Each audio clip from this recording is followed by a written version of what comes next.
The biggest, most beautiful Christmas tree.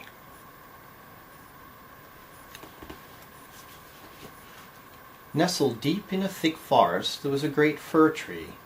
Animals made cozy homes in the sturdy trunk. Mr. and Mrs. Field Mouse lived downstairs. Old Gray Acorn, the squirrel, lived upstairs. And in between dwelt the Chipmunk family, Mom, Dad, little Nina, and Nutley.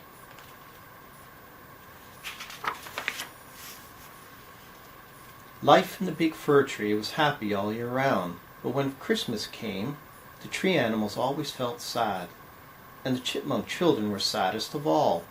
Every year they baked special Christmas cookies. They hung up stockings and waited for Santa to fill them with goodies, but Santa never came.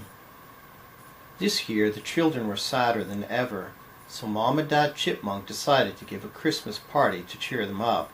They invited all the neighbors and their favorite aunt, Mim.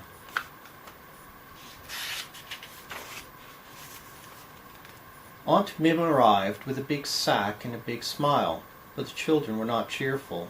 "It's nearly Christmas," boomed Aunt Mim. "Why are you so glum?" Little Nina sadly explained. "Every year we bake cookies," she said.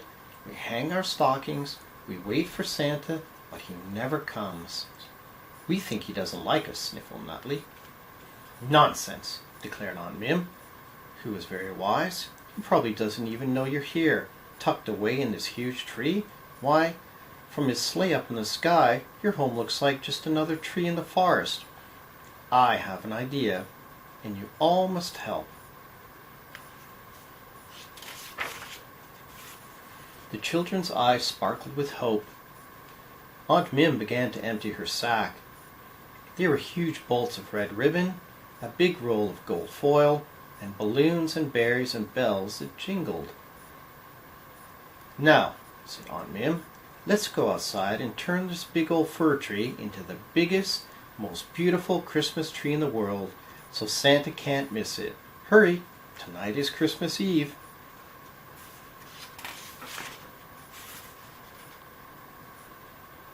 They all scampered out onto the snowy branches, carrying the things from Aunt Mim's sack. Mom began to tie bows on all the fir cones. The little chipmunks snipped the ends. Dad was up top, fashioning a big gold star out of foil. Old Gray Acorn busily blew up balloons and tied them to the branches.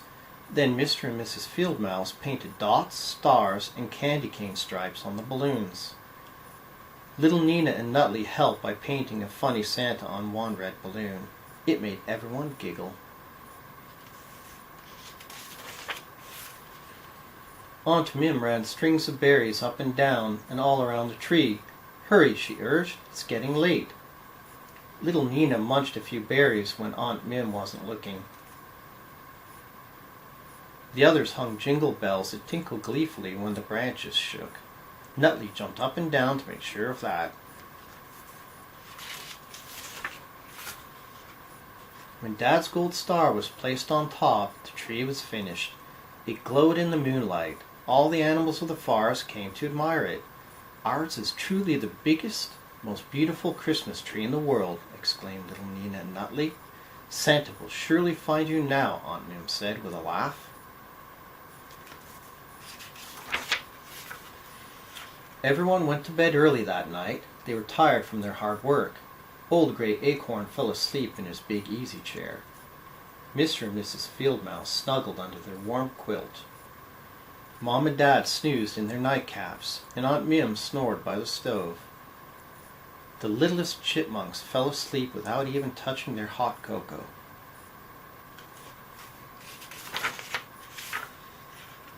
The children awoke early to find the house filled with toys and gifts. Their stockings bulged with goodies. "It worked!" shrieked the children, dancing up and down. "Santa has found us at last! Hooray, hooray!" Their joyous squeals roused everyone.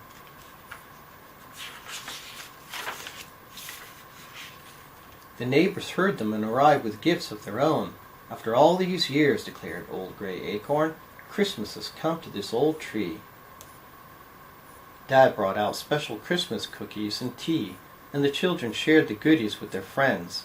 Everyone raised a cup and drank a toast to Christmas and to wise Aunt Mim, who just smiled her big smile.